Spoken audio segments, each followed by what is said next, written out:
இங்கிலீஷ்ல unit 4 prose my reminiscences Rabindranath Tagore எழுதியிருக்கார். அந்த ப்ரோஸ் தான் நம்ம இன்னைக்கு பார்க்க போறோம்.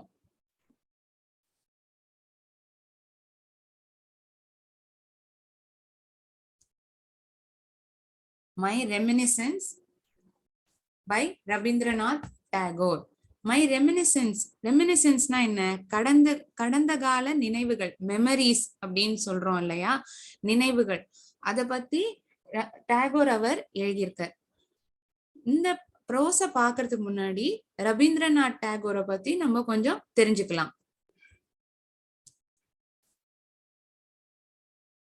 ரவீந்திரநாத் டாகோர் வந்து 1861 இருந்து 1941 அந்த காலகட்டத்துல வாழ்ந்திருக்கார்.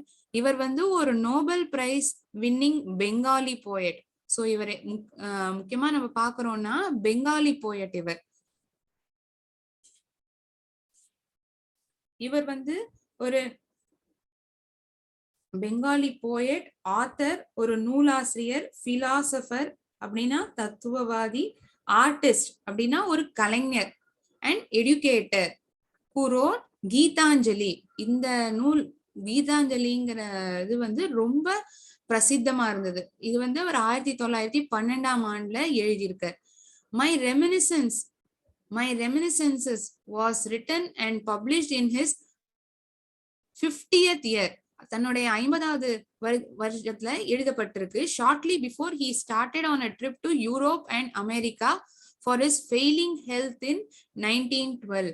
இத வந்து எப்ப எழுதியிருக்காருன்னா தன்னுடைய 50வது வயசுல யூரோப்புக்கும் அமெரிக்காவுக்கும் பயணிக்கிறதுக்கு முன்னாடி தன்னோட உடல்நிலை கொஞ்சம் பாதிப்பு ஏற்பட்டிருக்கு அந்த 1912 அப்போ வந்து ஒரு ஷார்ட் ட்ரிப்பா இந்த ஊர்களுக்கு போறதுக்கு முன்னாடி இந்த புக்கை இதை எழுதியிருக்கார். It was in the course of this trip that he wrote for the first time in the English language for publication. இந்த ட்ரிப்பு இந்த இடைக்கால சமயத்துலதான் இவர் வந்து முறையா இங்கிலீஷ் லாங்குவேஜ்ல வந்து வெளியிட்டு இருக்கார். பப்ளிகேஷனா வெளியிடுறது. So it was in the course of this trip. இந்த யூரோப் அமெரிக்கா இந்த ட்ரிப் பயணித்தார் இல்லையா, அப்பதான் வந்து வெளியிட்டு இருக்கார். சரியா? இதுதான் ரவீந்திரநாத் டாகோர். இதை தவிர நமக்கு எல்லாருக்குமே தெரிஞ்ச ஒரு இது, இவர் நம்மளோட நேஷனல் ஆந்தம் ஜனகணமன அவர் தான் எழுதினார் இல்லையா. சோ நமக்கு இல்லாட்டியுமே அவரை பத்தி நல்லா தெரியும். நம்மளோட இந்திய நாட்டோட நேஷனல் ஆந்தம் ஜனகணமன இவர் தான் எழுதியிருக்கார். சரி, இந்த மை ரெமினிசன்சஸ் பாடத்தோட கதையை நம்ம வந்து பார்க்கலாம். இப்ப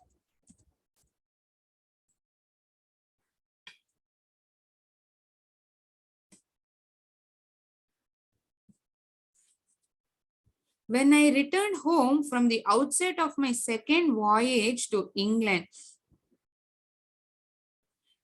வாயேஜ்னா ஒரு நீண்ட தூர பயணம். இங்கிலாந்துல இருந்து ஒரு நீண்ட தூர பயணத்துக்கு அப்புறம் தன்னுடைய வீட்டுக்கு வர அப்ப வந்து சொல்லப்படுறது, my brother Jyotirindra and sister-in-law were living in a riverside villa at Chandler Nagore and there I went to stay with them. அவருடைய அண்ணாவான ஜோதிரிந்திராவும் அவருடைய வைஃப், ஜோதிரிந்திராவோட வைஃப் அண்ணின்னு சொல்லுவோம் இல்லையா, சோ அவங்க வந்து இந்த சந்தேர் நாகோர் அந்த இடத்துல வந்து வசிச்சுன்னு இருக்காங்க. அவங்களோட போய் தங்கறதுக்காக இவர் போறார். The Ganges again those ineffable days and nights. திருப்பி மறுபடியும் இந்த கங்கை நதி, and again those ineffable days and nights. ineffableனா வெளிப்படுத்தவே முடியாத, அந்த மாதிரி சொல்றதுதான் ineffable அப்படின்னு சொல்லப்படுறது. இங்கிலீஷ்ல இதுக்கு meaning beyond expression, too great to be express. வெளிப்படுத்தவே முடியாத அவ்வளோ ஒரு ரொம்ப பெரிய விஷயம் அந்த மாதிரி சொல்லுவோம் இல்லையா, அதுதான் ineffable. Languid with joy, sad with longing, attuned to the plaintive babbling of the river along the cool shade of its wooded banks. Languidனா இந்த நதி பொறுமையா போயிட்டு இருக்கு, அதுதான் லாங்குவேஜ். ரிவர் கோயிங் ஸ்லோலி, ரொம்ப மெதுவா போறதுதான் மூவிங் ஸ்லோலி, இதுதான் அதோட ஆக்சுவல் மீனிங். லாங்குவேஜோட வார்த்தையோட அர்த்தம் வந்து மெதுவா நகருது. அந்த கங்கை நதி வந்து மெதுவா நகர்ந்து போயிட்டு இருக்கான். சேட் வித் லாங்கிங், சோகமா அந்த வழிக்கு அந்த பாதைக்கு ஏத்த போல தன்னை வளைஞ்சு நெளிஞ்சு சோகமா போயிட்டு இருக்கு அப்படின்னு சொல்றாங்க. Attune to the plaintive babbling of the river along the cool shade of its wooded banks. ஒரு மாதிரி சோகமான ஒரு சத்தம் அப்படின்னு ஒரு சத்தம் போகும்ல, நம்ம நிசப்தமான இருக்கிற இடத்துல அந்த நதியோ அந்த சத்தத்தோட கேட்டோம்னா ஒரு மாதிரி சத்தம் கேட்கும். இவர் வந்து ஒரு சோகமான சத்தம் கேட்கிறா போல அவர் சொல்றார். This Bengal sky full of light, this south breeze, this full of the river, this right royal laziness, this broad leisure stretching from horizon to horizon and from green earth to blue sky, all these were to me as food and drink to the hungry and thirsty. இவருக்கு வந்து இந்த பெங்கால் ஸ்கைய இப்ப வெளிச்சம் நிறைஞ்சு பாக்குறாரு. அந்த south பக்கமா இருந்தா வர காத்து, south breeze, this flow of river, இந்த நதியோட பாதை, இது போற flow, this right royal laziness, இந்த ஒரு சோம்பேறித்தனம், this broad leisure stretching from horizon to horizon. லீஷர்னா என்ன? ஃப்ரீ டைம், நம்ம இந்த பொழுதுபோக்கு நேரம், ஃப்ரீ டைம், நம்ம சும்மா இருக்கிற டைம், ரொம்ப வேலையே இல்லாத டைம் தானே லீஷர் டைம் அப்படின்னு சொல்லுவோம். Stretching from horizon to horizon. இந்த கடலும் வானமும், இப்ப நம்ம ஒரு பீச் பக்கமோ ஒரு கடலோர பகுதிக்கு போனோம்னா இந்த வானமும் இந்த கடலும் வந்து சேர்றா போல, ஒரே மாதிரி இருக்கா போல இருக்கும். அது போய் சேர்றா போல நமக்கு தோணும். அதுக்குதான் இங்க சொல்லியிருக்காங்க horizon to horizon and from green earth to blue sky. All these were to me as food and drink to the hungry and thirsty. நமக்கெல்லாம் ரொம்ப பசி தாகம் இருந்து நம்ம வேகமா சாப்பிடுறது எப்படி இருக்கும், அப்பாடான்னு இருக்கும்ல. அது போலதான் இவருக்கு வந்து இந்த விஷயங்கள்லாம் பாக்குறத வந்து பசிக்கும் தாகத்துக்கும் உணவு கிடைக்கிறா போல இருக்கு. இந்த காட்சிகள்லாம் இவர் பாக்குறது வந்து பசிக்கும் தாகத்துக்கும் உணவு அளிக்கிறா போல இருக்கு. Here it felt indeed like home and in those I recognized the ministrations of a mother. நம்ம எங்கேயாச்சும் வெளியில போயிருந்தோம், இல்லாட்டி நமக்கு நம்ம அம்மா எல்லாம் ஊருக்கு போயிருக்காங்க அப்படின்னா அவங்க வந்ததுக்கு அப்புறம் தான் அப்பாடாங்கிற அந்த ஒரு ஃபீல் இருக்கும்ல. அப்பா நம்ம அம்மா வந்துட்டாங்க, நம்ம என்னெல்லாம் கேட்கிறோமோ செய்வாங்க, அந்த ஒரு கேர், நம்மள பாத்துக்கிறதுல இருந்து நமக்கு அன்பு அளிக்கிறதுல இருந்து நம்ம அம்மா போல வராது இல்லையா. அதே போலதான் இவர் தன்னோட இடத்துக்கு வந்ததுக்கு அப்புறம் தான் அந்த அரவணைப்பு அதை வந்து இவர் உணர்றார். நம்ம வீட்டுக்கே நம்ம திருப்பி வந்துட்டோம் அப்படிங்கிற ஒரு உணர்வு அவருக்கு இதுல வருது. சோ இந்த ஸ்டான்ஸால பார்க்க வேண்டிய முக்கியமான வார்த்தைகள், அதோட மீனிங்கை நம்ம இன்னொரு வாட்டி பார்க்கலாம். இன்எஃபபிள் அப்படின்னா beyond expression, too great to be expressed, வெளிப்படுத்தவே முடியாத போல, அது மாதிரி சொல்றோம் இல்லையா. லாங்குவேஜ், மூவிங் ஸ்லோலி, பொறுமையா போறது. பிளெயின்டிவ், சவுண்டிங் சேட், சவுண்டிங் சேட், சோகமா இருக்கா போல.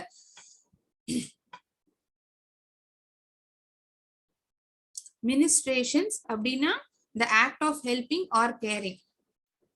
இப்ப நம்ம அம்மா எப்படி கேர் பண்றாங்களோ அது போல இவ தன்னோட ஊருக்கு தன்னோட இடத்துக்கு வந்தது வந்து it's like back to home, தன்னோட வீட்டுக்கு வந்தா போல, அது போல அவர் உணர்றார். சரியா, அடுத்த ஸ்டான்ஸா பார்க்கலாம். அடுத்த பேரா பார்க்கலாம்.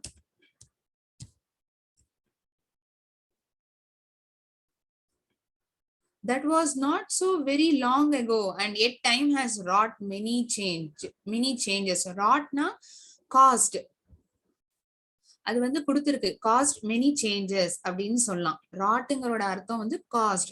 Our little riverside nest clustering under their surrounding greenery have been replaced by mills which now dragon like everywhere rear their hissing heads belching forth black smoke.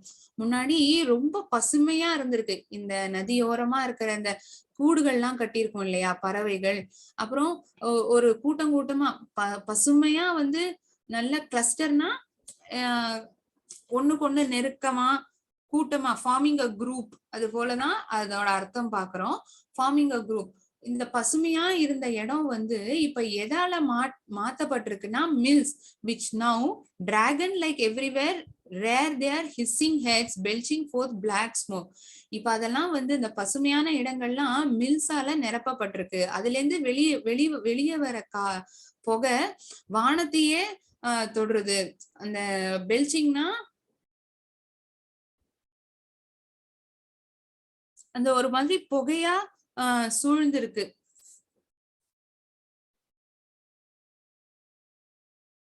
இந்த மில்ல இருந்து புகை வெளில வருது இல்லையா, புகை கக்குறது.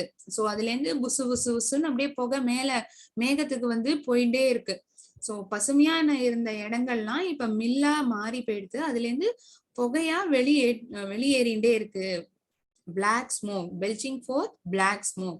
In the midday glare of modern life, even our hours of mental siesta have been narrowed down to the lowest limit. முன்னாடிலாம் அந்த மத்தியான தூக்கம் அந்த இது கூட இப்ப ரொம்ப குறுகி போயிடுது. சியஸ்டா அப்படின்னா மத்தியானம் போடுற நம்ம அந்த குட்டி தூக்கத்துக்கு தான் சியஸ்டா அப்படின்னு சொல்றது. In the midday glare of modern life, even our hours of mental siesta have been narrowed down to the lowest limit, and hydra-headed unrest has invaded every department of life. அதாவது சுத்தமா ஒரு ஓய்வே இல்லாத போல நம்ம வாழ்க்கையை வந்து நிறைஞ்சு போயிருக்கு அப்படின்னு சொல்றாங்க. Maybe this is for the better, but I for one cannot account it wholly to the good. இப்ப நம்மள சுத்தி நடக்கிற இந்த அர்பனைசேஷன் எல்லாம் நமக்கான நன்மையை நிறைய கொடுக்கறது. ஆனா அதுக்கு உண்டான தீங்கும் வந்து நிறையவே இருக்கு இல்லையா? அதே போலதான் இவராலையும் வந்து அதை ஏத்துக்க முடியல. நல்லதுக்கே நிறைய நன்மைக்கேங்கிற போல அவரால ஏத்துக்க முடியல. cannot account it wholly to the good. அததான் அவர் இதுல சொல்றார். சோ இந்த பேரால ராட்னா என்ன சொன்னேன்? Cast, clustering, forming a group, belching to let air come up. அந்த மில்ல இருந்து அப்படியே இது புகை வருது இல்லையா, to let the air come up. அதுதான் இதுல சொல்லப்பட்டிருக்கு. புகைய கத்துறது அது மாதிரி நம்ம சொல்லுவோம் சாதாரணமா நம்ம தமிழ்ல பேசுறத. These lovely days of mine at the riverside passed by like so many dedicated lotus blossoms floating down the sacred stream. முன்னாடி இந்த அந்த அந்த கடந்த நாட்கள்ல முன்னாடி அவரோட பழைய நாட்களை பத்தி அவர் ஞாபகப்படுத்தி பாக்குற. அப்ப இந்த நதியோரமா இவர் வந்து நிறைய இந்த தாமரைகள்லாம் அப்படியே தண்ணில வந்து மிதந்துன்னு இருக்குவான். Some rainy afternoons I spent in a veritable frenzy singing away old Vaishnava songs to my own tunes. சில இந்த மழை நாட்கள் இந்த மத்தியானம் மழை பெய்யறதெல்லாம் அவர் எப்படி தன்னோட நேரத்தை கழிச்சாருன்னா, இந்த வெரிட்டபிள் அப்படின்னா அன்யூஷுவல் திங் அப்படின்னு சொல்றது. ஃப்ரென்சினா எக்ஸைட்மெண்ட், ரொம்ப உற்சாகமா. சிங்கிங் அவே அவர் என்ன பண்ணிருக்காரு, இந்த மத்தியான வேளையில மழை பெய்யறத ரொம்ப ஆர்வமா ரொம்ப சந்தோஷமா மகிழ்ச்சியோட வைஷ்ணவா சாங்ஸ், அந்த வைஷ்ணவா சாங்ஸ் எல்லாம் அவர் பாடியிருக்காரு தன்னோட ஓன் டியூனுக்கு. Accompany myself on a harmonium. ஹார்மோனியத்தை வாசிச்சுட்டே இவர் தன்னோட வைஷ்ணவா சாங்ஸ் தன்னோட ஓன் டியூன்ல வந்து பாடி இருந்திருக்கு. சில மத்தியானங்கள்ல on the other afternoons we would drift along in a boat, my brother Jyotirindra accompanying my singing with his violin. சில மத்தியானங்கள்ல என்ன ஆகும்னா, இவரோட பிரதர் ஜோதிரிந்திரா அவர் இருக்கா இல்லையா, அவர் வந்து வயலின் வாசிச்சிருக்காராம். இவர் பாடுறத அவர் வயலின் வாசிச்சிருக்கார். ட்ரிஃப்ட் அப்படின்னா ரொம்ப பொறுமையா போறது, மூவ் ஸ்லோலி அப்படின்னு அதோட அர்த்தம். ரொம்ப மெதுவா போறதுக்கு தான் ட்ரிஃப்ட்னு சொல்லப்படுறது. சோ இவங்க வந்து பாடிண்டும் வாசிச்சுட்டும் போறாங்க இல்லையா. சோ அந்த இயற்கையோட ரசிச்சுட்டு போறத இந்த படத்துல கூட நம்ம பார்க்கலாம். அவர் பாடுறாரு தன்னோட டியூனுக்கு, அதுக்கேத்தா போல ஹார்மோனியத்தோடையும் டாகோர் ஹார்மோனியம் வாசிச்சுட்டே பாடுறார். தன்னோட பிரதர் ஜோதிரிந்திரா வயலின் வாசிக்கிறார். And as beginning with the Puravi, we went on varying the mode of our music. With the declining day, we saw on reaching the Bahanga, the western sky close the doors of its factory of golden toys, and the moon on the east side over the fringe of the trees. அவர் அந்த பூராவி ராகத்திலேருந்து இந்த பெஹங்கா ராகத்துக்கு போறதுக்குள்ள இந்த western sky close the doors of the factory of golden toys. Toys அப்படின்னா இப்ப வந்து கன்ஸ்ட்ரக்ஷன் நிரம்பி இருக்கு, அது போல அவங்க சொல்றாங்க. கோல்டன் டாய்ஸ்னா இப்ப வந்து ஒரே கட்டிடங்களும் இந்த மில் இந்த மாதிரி நிறைஞ்சு போயிருக்கு. டோர்ஸ் ஆஃப் ஃபேக்டரி அப்படின்னு சொல்லியிருக்கேன். அந்த moon on the east rise over the fringe of trees.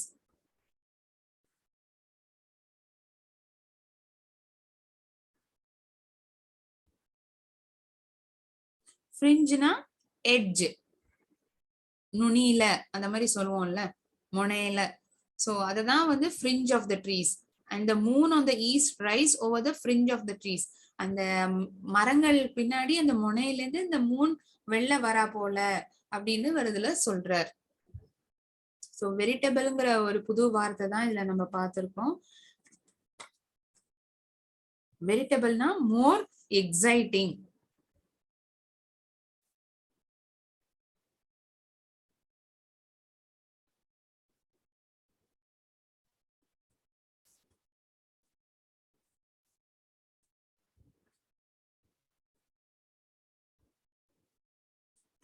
Then we would row back to the landing steps of the villa and seat ourselves on a quilt spread on the terrace facing the river.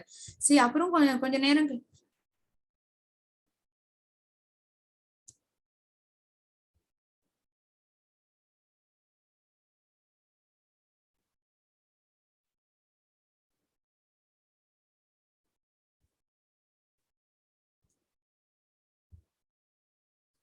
அந்த screen மட்டும் please அதை disturb பண்ணாதீங்க. It's a kind request.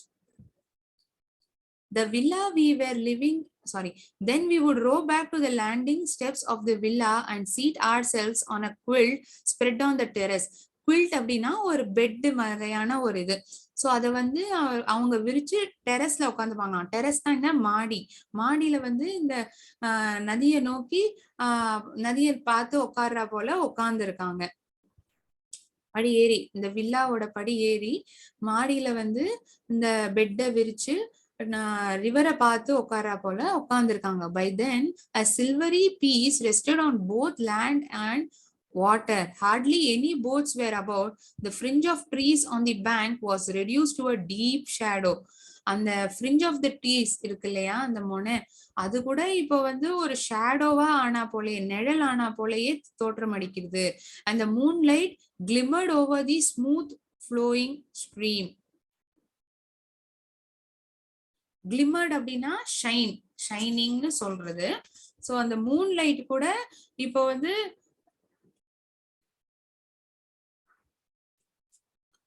அதோட shininess அது கூட ஓரளவு குறைஞ்சு போனா போல அவங்களுக்கு தோற்றம் அடிக்கிறது.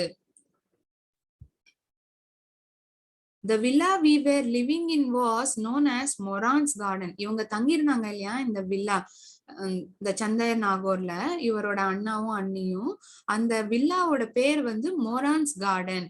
A flight of stone flagged steps led up from water to a long broad veranda which formed part of the house. இந்த படி அந்த கற்களாலேயே படிக்கட்டு வந்தா போல இருந்தா இமேஜின் பண்ணிக்கோங்களேன், அது போலயே இருந்திருக்கு. From water to a long broad verandah which form part of the house. அந்த வீட்டையே இணைக்கிறா போல இந்த படிக்கட்டு வந்து வைக்கப்பட்டு இருந்திருக்கு. The rooms were not regularly arrange nor all on the same level. ரெகுலரா வந்து அரேஞ்ச் பண்ணி வைக்கப்படல அந்த ரூம்கள்லாம். Nor all on the same level, எல்லாம் ஒரே சம அளவா இல்ல அப்படின்னு சொல்ல வராங்க. And some had to be reached by short flight of stairs. சில ரூம்களுக்குலாம் வந்து படி ஏறி போறா போல, இந்த சிறு படிகள்லாம் ஏறி போறா போல இந்த ஷார்ட் ஃபிளைட் ஆஃப் ஸ்டேர்ஸ்னா அதுதான் நம்ம சொல்லுவோம். The big sitting room overlooking the landing steps had stained glass windows with colored pictures. இந்த சில கட்டடங்கள்லாம் என்ன பண்ணிருப்பாங்க, நம்ம ரூம்ல கதவுலாம் விண்டோஸ் இருக்கு இல்லையா, அந்த ஜன்னல் அதெல்லாம் வந்து பிளெயினா இருக்கும்ல, அங்க வந்து இந்த பிக் சிட்டிங் ரூம், பெரிய அந்த ரூம்ல உட்கார்ந்துக்கிற ரூம்ல அங்க வந்து ஒரு ஸ்டெயின்டு கிளாஸ் விண்டோஸ், அதுல வந்து என்ன இருந்ததுன்னா நிறைய வண்ணங்கள் நிரம்பின பிக்சர்ஸ் வந்து இருந்ததாம்.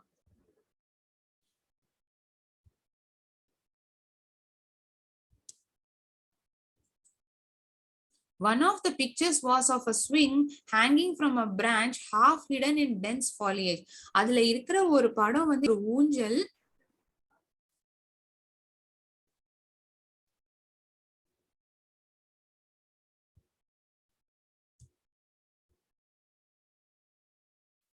One of the pictures of a swing hanging from a branch half hidden in dense foliage.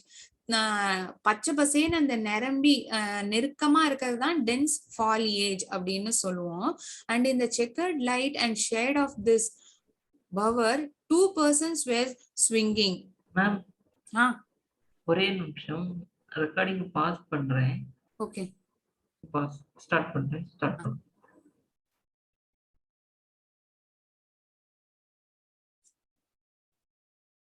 Start பண்ணலாம். ஓகே.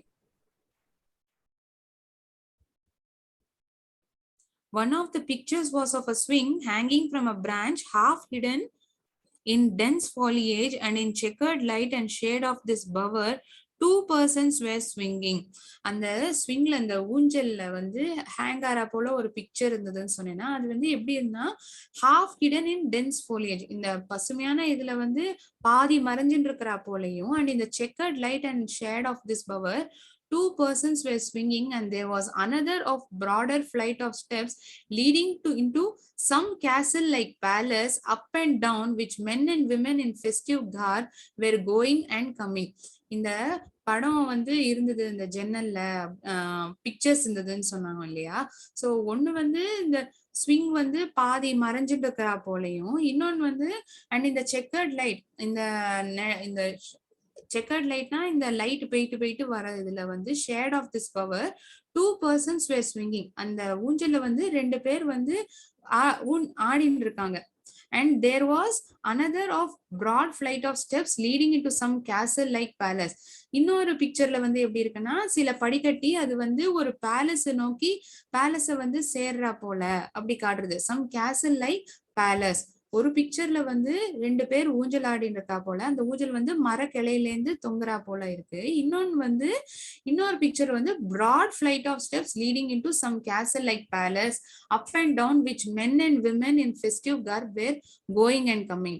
அந்த festive garb அப்படின்னா நம்ம இந்த பண்டிகை நாட்கள்லாம் புது ட்ரெஸ் அணிஞ்சுப்போம் இல்லையா. ஃபெஸ்டிவ் கார்ப் அப்படின்னா புது ட்ரெஸ், புது கிளாத்ஸ், அததான் கார்ப் அப்படின்னு சொல்றோம். when the light fell on the windows, these pictures shone wonderfully. இந்த வெளிச்சம் வந்து இந்த விண்டோல, இந்த ஜன்னல்ல விழத்த இந்த படங்கள்லாம் வந்து அப்படியே ரொம்ப அழகா ஜொலிச்சுதான், ரொம்ப அழகா இருந்ததான் அது பாக்குறதுக்கே. seeming to fill the riverside atmosphere with holiday music. அந்த ரிவர் சைடு அட்மாஸ்பியருக்கே ஒரு மியூசிக் போட்டா போல, ஒரு ஹாலிடே மியூசிக் போட்டா போல இருந்ததாம். some far away long forgotten revelry seemed to be expressing itself in silent words of light, the love thrills of swinging couple making alive with their eternal story the woodlands of the river bank. The topmost room of the house was in a round tower with windows opening to every side. இந்த வீட்ல இருந்த மேல் room, topmost room வந்து round tower மாதிரி இருந்ததாம். அந்த round டவர்ல இருந்த Windows வந்து நாலா பக்கமும் with the windows opening to every side, எல்லா பக்கமும் திறக்கறா போல இருந்திருக்கு. அந்த மேல இருந்த ரூம் வந்து ரவுண்ட் டவர், அதுல வந்து இந்த ஜன்னல்கள்லாம் வந்து எல்லா பக்கமும் திறக்கறா போல இருந்திருக்கு. This I used as my room for writing poetry. இந்த ரூம்ல தான் வந்து இவர் தன்னோட poetry எழுதுறதுக்காக உபயோகிச்சிருக்கு. Nothing could be seen from then save the tops of the surrounding trees and the open sky. அங்கிருந்து வேற வந்து ஒன்னும் பார்க்க முடியாதாம். இந்த சுத்தியோர மரங்களும் பறந்து விரிந்திருக்கிற அந்த வானம் அது போலயேதான் இருக்குமா. I was then busy with the evening songs and of this room I wrote. Evening songs அவர் பிஸியா இருப்பாரு. அந்த ஈவினிங்ல வந்து இந்த ரூம்ல தானே அவர் நிறைய தன்னோட போயட்ரி எல்லாம் கம்போஸ் பண்ணாருன்னு சொன்னார். சோ அதனால இப்ப இதுல என்ன சொல்ல வர்றாருன்னா, I was then busy with the evening songs and of this room I wrote. இந்த ரூம்ல இருந்துட்டு இந்த கீழே கொடுக்கப்பட்டிருக்கிற வரிகள்லாம் வந்து இங்க இருந்துதான் அவர் எழுதியிருக்கார்.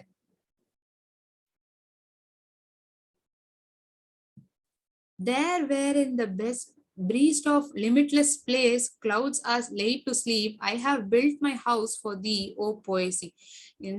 எனக்கு அப்படியே நான் என்ன சுத்தி பார்த்தேன்னா இந்த படர்ந்து விரிந்திருக்கிற அந்த வானத்துல வந்து நான் இந்த மேகங்கள் எல்லாம் படுக்க வச்சிரு தூங்குறா போல இருக்கு.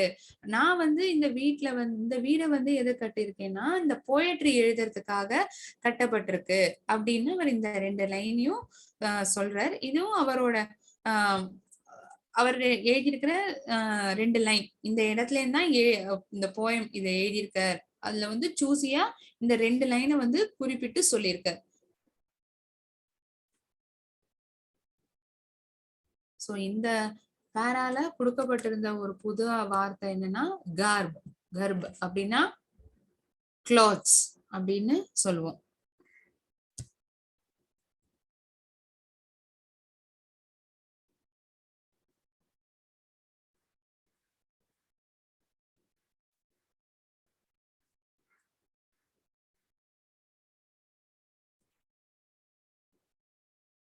இவர்தான் ரவீந்திரநாத் டாகூர், நம்ம எல்லாருக்கும் பரிச்சயமானவர்.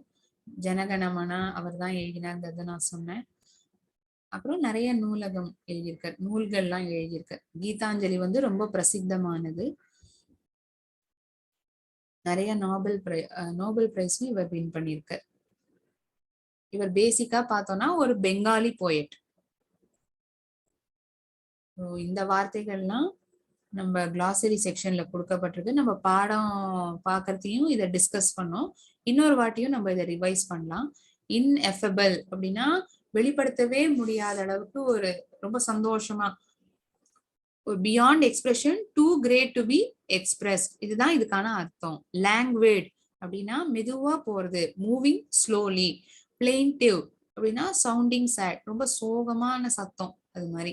மினிஸ்ட்ரேஷன்ஸ், the act of helping or caring, ஒரு உதவி செய்யறதோ அந்த செயலோ இல்லாட்டி கேர் பண்றது அரவணைப்பு.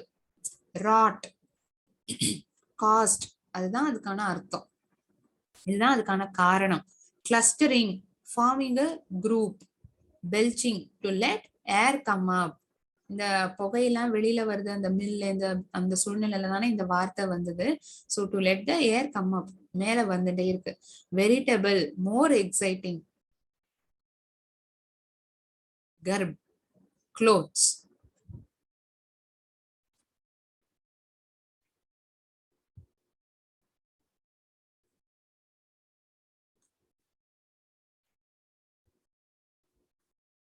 இதுல முக்கியமா நம்ம என்ன பாக்குறோம்னா தன்னோட கடந்த காலத்துல எப்படி அந்த இடம் இருந்தது, இப்ப அது எப்படி மாறி போயிருக்கு அப்படிங்கிறது டாகோர் வந்து இந்த ப்ரோஸ் மூலியமா அவர் வெளிப்படுத்தியிருக்கார். சோ இதுதான் மை ரெமினிசன்ஸ் ப்ரோஸ். இதுல ஏதாச்சும் டவுட் இருக்கா?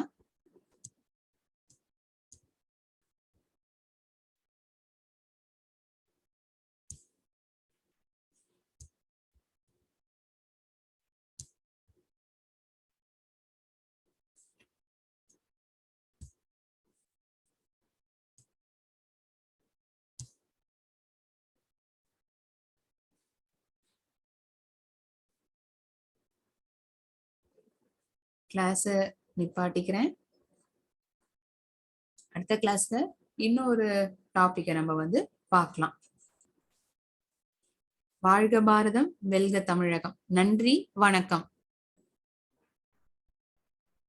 நன்றி, வணக்கம்.